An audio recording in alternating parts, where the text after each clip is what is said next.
কত বড় পাওয়ার আল্লাহর কথাকে অমান্য করে দিচ্ছি। লক্ষ্য করুন ভাইয়া, আল্লাহর হুকুম অমান্য করা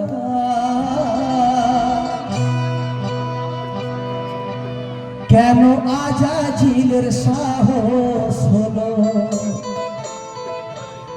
বলো আদমের এই সাম্রাজ্যে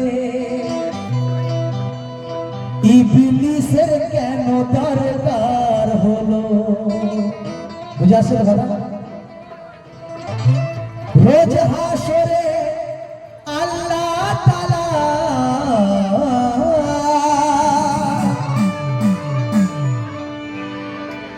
যদি করবে সবার বিচার, বেঈমানি কেন বেঈমানি কেন ইরফান ভাই, বেঈমানি কেন খুশিতে থাকে? মাসুম কেন কাঁদে বলো? কথার মধ্যে কথা লুকানো আছে। কেন? কাওয়ালি মানে হচ্ছে ওলি আল্লাহর গুণগান, ওলি আল্লাহর তারিফ। আর কাওয়ালির মধ্যে যদি জ্ঞান না থাকে সে কাওয়ালি নয়, বাওয়ালি। তাই তো? লক্ষ্য করুন, ইমাম হোসেন আলী আসগার ছিল তাদের কি গোনা? কায়ামতের আগে কায়ামতে বলো কারবালায় কেন এলো? বলছে কায়ামত হবে, তাই তো? মরার পর। কায়ামত কখন হবে? মরার পর। কিন্তু কারবালায় কি হলো? মরার আগে হয়ে গেছে, তাই তো? দুরকম কথা হয়ে যাচ্ছে না? হ্যাঁ, লক্ষ্য করুন, বুঝে আসুন কথা। এদিকে অনেক মৌলবী আছে, লোক দেখাচ্ছে যে তোমরা নামাজ পড়ো, নামাজ পড়লে 70টা করে হুর পাবে। ভাই ভাই, ঠিক বলছি না ভুল বলছি? লোভে নামাজ হয়, লোভে নামাজ আছে, নামাজ কায়েম হবে। যদি আমি লোভে নামাজ পড়ি যে নামাজ পড়লে আমি 70টা করে জান্নাতে গিয়ে হুর পাবো, আমার নামাজ কায়েম হবে?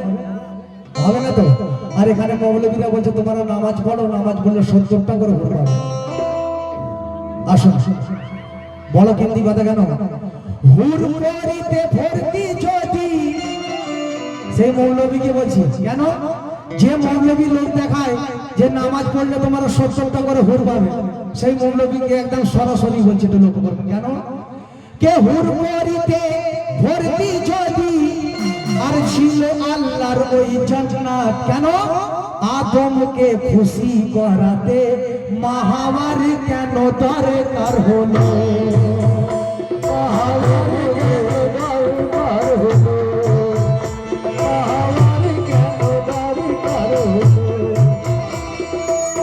জান্নাতে যদি 70টা করে হুর পায়, তাহলে মা হওয়ার কেন দরকার হলো আদমে? এইখানে একটা হুরকে সামলাতে মাথা খারাপ হয়ে যাচ্ছে, আর সেখানে গিয়ে 70টা হুরকে সামলাবে। লক্ষ্য করুন, কথার মধ্যে কথা লুকানো আছে। আমি প্রথমে বলেছি ইরফান ভাই, এখানে একটা হুরকে সামলাতে মাথা খারাপ, দুটো হলে তাল্লাকের ব্যাপারে এসে যাচ্ছে, আর সেখানে গিয়ে 70টাকে সামলাবে। বুঝতে পারছেন তো কথা? কেন? খোদা ছাড়া সাজদা হারাম, যদি খোদার ছিল ফরমান, আদমকে না সাজদা করে আজাজিল কেন শয়তান হলো?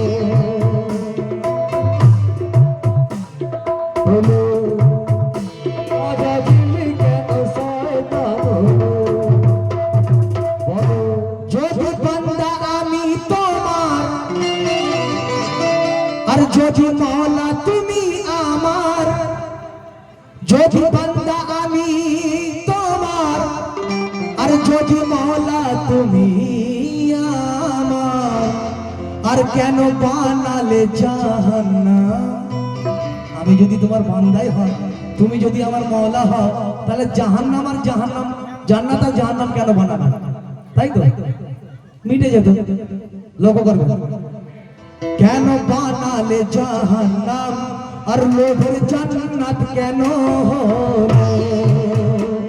কেন বানালে জাহান্নাম লোভের জান্নাত কেন হলো?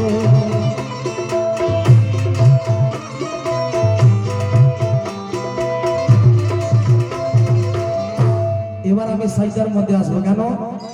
আল্লাহ পাক সব ফেরেশতাদেরকে হুকুম দিয়েছিল যে তোমরা আদমকে সেজদা করো। সবাই সেজদা করেছে কিন্তু আজাজিল করেনি, তার জন্য সে শয়তানে দাখিল হয়ে গেছে। এবার সেজদার মশলা বলছি, লক্ষ্য করবে। অনেক ভাই বলেন পীরের পায়ে সেজদা দিলে হারাম হয়ে যায়, শিরক হয়ে যায়, বলে তো কি বলে তো নাকি? সেই সব ভাইকে লক্ষ্য করে কিছু সেজদার ব্যাপার আমি বলছি, লক্ষ্য করবে। সেজদা তো আল্লাহকে ছাড়া কাউকে দেওয়া যায় না, দেওয়া যায় না, কিন্তু তোমরা দিচ্ছ কি করে? আল্লাহকে ছাড়া। এবার বলছি, সেই রাজ বলছি আপনাদের সামনে। সেজদা যখন করি আমি মুর্শিদের পায়ের কাছে, আর শরিয়াতের মাওলানারা কয় শিরক ওই হয়ে গেছে। বলে তো যে পীরের পায়ে সেজদা দিলে শিরক হয়ে গেছে। তো দেখুন এবার, তো পায়ের কাছে সেজদা দিলে, আমরা পীর মুর্শিদের পায়ের কাছে সেজদা দিই। এবার আসছে কথা বুঝে আসছে তো নাকি? পায়ের কাছে সেজদা দিলে শিরক হয়ে যায়। তো এবার আসল কথাতে যাচ্ছি, পায়ের কাছে সেজদা দিলে শিরক যদি তারে কয়, আর মসজিদে পড়িলে নামাজ সে নামাজ কেমনে হয়? এবার আসুন, নামাজে দাঁড়িয়ে যখন আর সেজদা তুমি দিতে যাও, যখন আমরা মসজিদে নামাজে দাঁড়াই সেজদাটা কোথায় দিই? একটু জোরে বলবেন, কোথায় দিই? একটু লক্ষ্য করবেন। নামাজে দাঁড়িয়ে যখন সেজদা তুমি দিতে যাও, আর তোমার কাতারের সামনে থাকে আদমেরই দুটি পা, তখন তো শিরক হয়নি। আমি যখন নামাজে সেজদা দিতে যাই তখন আমার পাটা, আমার মাথাটা কোথা থাকে? অন্যজনের পায়ের সামনে, তাই তো? তাহলে আল্লাহর কি করে হলো? সে পায়ের সামনে তো আমরা সেজদা দিচ্ছি, লক্ষ্য করবো। তো আদমের পা রাখা তোমার কপালের সামনে, আর সেজদা করিলে তাহা আল্লাহর হইল কেমনে? আমি যখন সেজদা করি মুর্শিদের দুই চরণে, আর সে সেজদা হয় তো স্বর্গ সেজদা আল্লাহ পাকের স্মরণে। আমরা যখন মুর্শিদকে সেজদা করি তখন আল্লাহকে স্মরণ করে সেজদা করি, লক্ষ্য করব। তাহলে আল্লাহ সেজদা হলো, মুর্শিদের সেজদা না, লক্ষ্য করব। সেটাকে শিরক বলে। তো আমি যখন সেজদা করি মুর্শিদের দুই চরণে, সে সেজদা হয় ওই স্বর্গ সেজদা আল্লাহ পাকের স্মরণে। মুর্শিদের কালবে আমার খুদ আল্লাহ তাআলা রয়, তাই পীরকে আমরা সেজদা দিলে খুদ আল্লাহ তাআলা নয়। আর শরিয়াতের মাওলানা রেখো তোমরা স্মরণে, তোমার আমার সেজদা পড়ে আদমের দুই চরণে। তোমার আমার সেজদা পড়ে আদমের দুই চরণে। তোমার সেজদা হয় সঠিক, আমার কেন শিরক হবে? তোমার সেজদা হয় সঠিক, আমার কেন শিরক হবে? আর ভালো করে বুঝে মনে তোমায় বিচার করতে হবে। আল্লাহকে হাজির রাখিয়া করিলে ভাই সেজদা, সে সেজদায় বিছাইয়া শয়তানেরই দুটি পা। কে তোমার সেজদা হয় কিতাবে শয়তানেরই লাগিয়া, আর ঘুমাইও না ও মাওলানা, ওঠো একবার জাগিয়া। তো হাজির মানে নাই রে গোবো, উপস্থিতি তার আর আল্লাহ হাজির হইল যখন, আর নিরাকার কেমনে হয়? আদম সফি হলো জিন্দা। কালামের কথা দিকে লক্ষ্য করবেন, একদম হার্ড কালাম, একদম হার্ড কালাম। কেন? কে আদম সফি হলো জিন্দা, আর কে মোহাম্মদী নূরেতে যখন ফেরেশতারা জিজ্ঞাসা করলেন যে পুতলা বানাবার কথা হয়েছিল আল্লাহর সাথে, তো ফেরেশতারা জিজ্ঞাসা করছেন আল্লাহ পাক পুতলা তো তৈরি করবো ঠিকই কথা, কিন্তু কাকে দেখে তৈরি করবো, কার মতো তৈরি করবো? তখন আল্লাহ বলেছিল আমাকে দেখে তৈরি করো। জোরে বলো সুবহানাল্লাহ। খালাকা আদম আলা সূরা থেকে, আমার সূরা আল্লাহর সূরা আদমের সূরা। তাই কবি লিখছেন কি, ও আদম সফি হলো জিন্দা। আদম যে জিন্দা হলো, কিভাবে জিন্দা হলো লক্ষ্য করুন, কে আদম সফি হলো জিন্দা, কে মোহাম্মদী নূরেতে আর এলো ধরাই নেমে খোদা, এলো ধরাই নেমে খোদা মাঝেদ বাবার সূরা।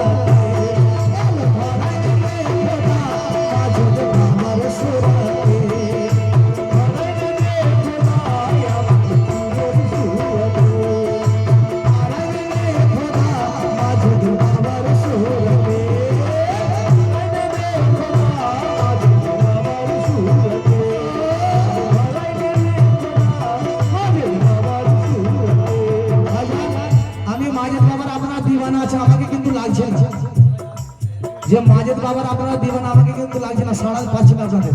মাজেদ বাবাদের দিবানা যে সাড়া পাচ্ছে না, কেন আমি মাজেদ বাবার সাম করছি, একটু তো কমসে কম খেয়াল রাখুন। কার সাম করছি? কার সাম করছি আমি? তো আওয়াজ কোথায়? মাজেদ বাবার দিবানাদের আওয়াজ করুন। আদম সফি হলো জিন্দা, টাকা পয়সা দিতে আমাদের একটু সাড়া দিতে হবে। আদম সফি হলো জিন্দা, মোহাম্মদী নূরেতে। আদম সফি হলো জিন্দা, মোহাম্মদী নূরেতে। আদম সফি হলো জিন্দা, মোহাম্মদী নূরেতে।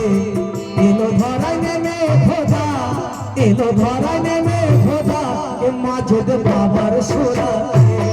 এলো ধরাই নেমে খোদা আর পীরের সূরাতে।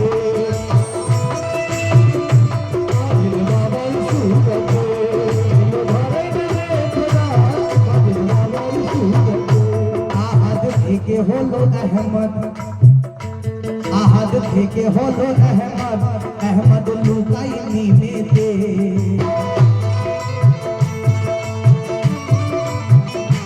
আহাদ থেকে হলো আহমদ, আহমদ লুকাই নিমেতে। এলো ধরাই নেমে খোদা, এলো ধরাই নেমে খোদা। একটু জোরে বলো, জোরে বলো। এলো ধরাই নেমে খোদা, के माजिद बाबर सूरा।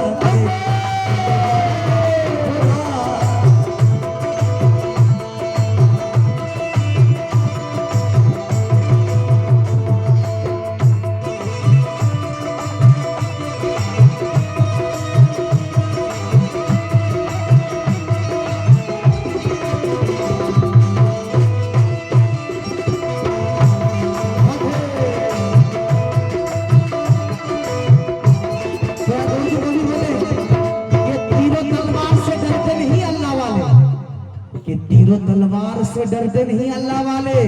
যারা বলে আল্লাহর ওলিরা মারা গেছে তাদের জন্য বলছি कि तीरों तलवार से डरते नहीं अल्लाह वाले और पर्दा कर लेते हैं मरते नहीं अल्लाह वाले।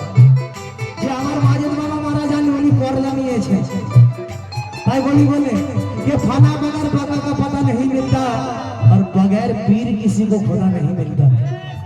बगैर पीर किसी को खुदा नहीं मिलता और मकसूद पूछता रहता है तेरा मुद्दा क्या है, और तलब है रोशनी की तो अंधेरे से निकालाओ और खुदी को दर्द कर दो कि कुछ समझ दो कि खुदा क्या है।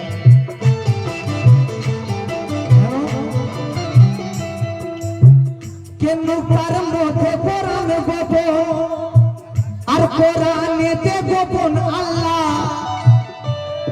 এই তত্ত্ব ভেদে যে জেনেছে হয় ফানা ফেল্লা।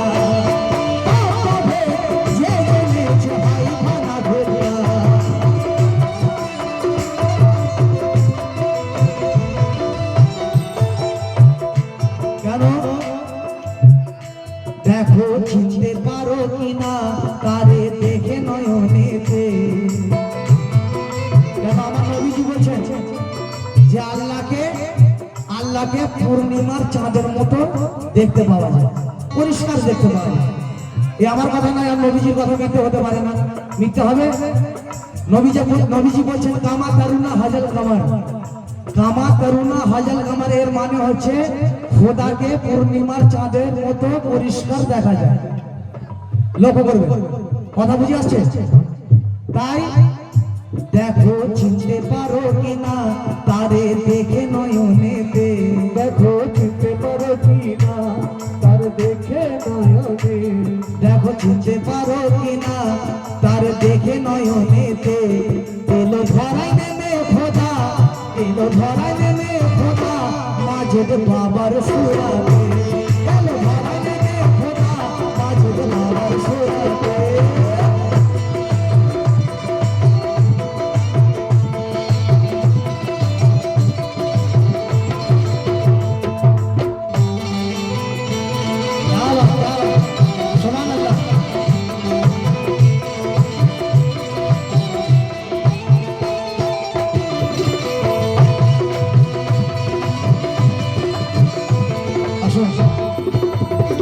এই মানব দেহ তৈরি 18 চিজে আছে, 18 মানব দেহ তৈরি 18 চিজে আছে।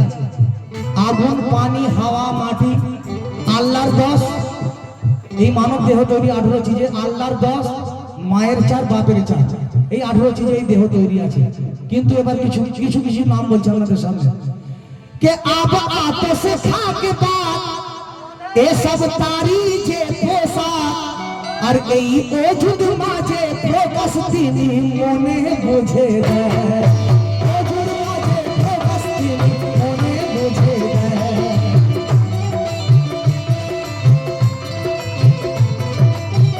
অনেক ভাই আছেন পাড়ায় পাড়ায় বেরোয়, বার হয়ে যায় যে 10 টাকা 5 টাকা করে চাঁদা দাও, আল্লাহর ঘর বানাবো। দাদা আপনাদের গ্রামে হয়তো আসে, আসে কি? আমাদের গ্রামে বহু আসে। একদিন আমি প্রোগ্রাম করে ফিরছি, তখন আমার কাছে এসে বলছে যে মুন্নাদা কিছু চাঁদা দাও, আল্লাহর ঘর বানাবো। বলছি আমার বাপের অকাত নেই আল্লাহর ঘর বানাবো।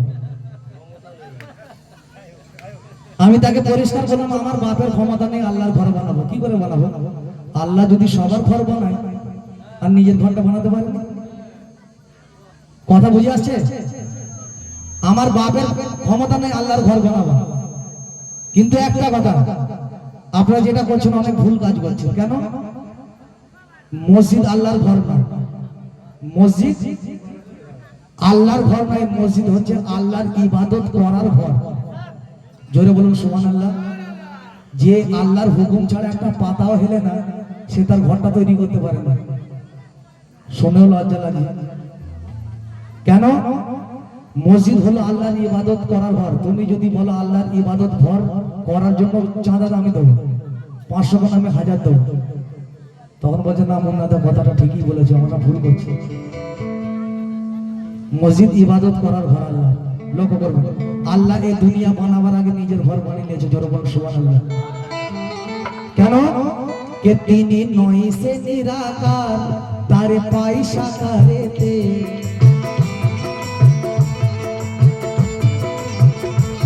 তিনি নয় সে নিরাকার, তারে পাই সাকারেতে।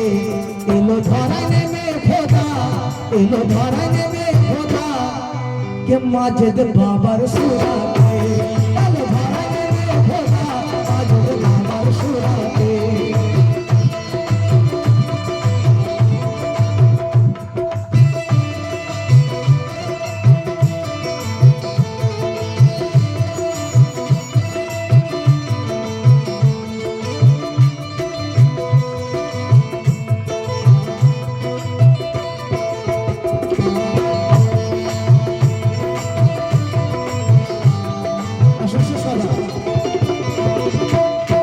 এই কালামের মধ্যে আরো কিছু কথা ছিল, আমি বাদ দিলাম। টাইমকে লক্ষ্য করুন, লক্ষ্য করুন। শেষ কথা, গঞ্জে মাফি হতে যখন বন্ধু এলে না সুস পর্দায়, আর তখন ফেরেশতাদের সেজদার জায়গা তৈরি হলো।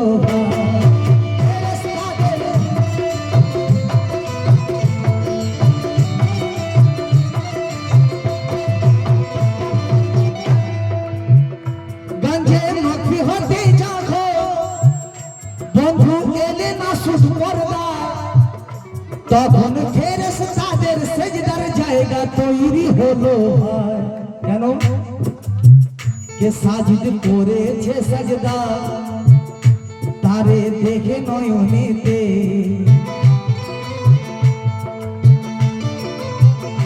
সাজিদ করেছে সাজদা তার দেখে নয়নেতে। এলো ধরায় নেমে খোদা, এলো ধরায় নেমে খোদা, কেন? কে মাজিদ বাবার সুরাতে, এলো ধরায় নেমে খোদা মাজিদ বাবার সুরাতে।